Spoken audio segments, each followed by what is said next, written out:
Recently, as the last 2 weeks, we, as law enforcement community, have been receiving endless complaints about civil rights violations in our streets from U.S. citizens. What we're hearing is they're being stopped in traffic stops or on the street with no cause and being forced to demand paperwork to determine if they are here legally. As this went on over the past 2 weeks, we started hearing from our police officers the same complaints as they fell victim to this while off duty.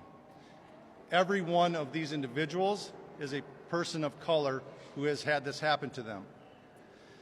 In Brooklyn Park, one particular officer that shared her story with me was stopped as she passed ICE going down the roadway.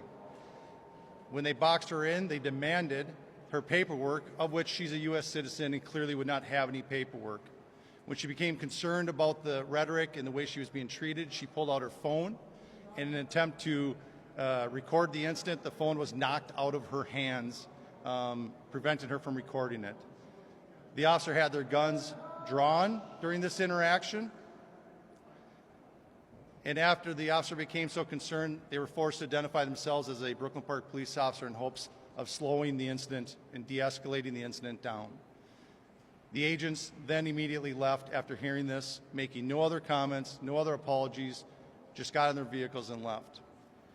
I wish I could tell you that this was an isolated incident. In fact, many of the chiefs standing behind me have similar incidents with their off-duty officers.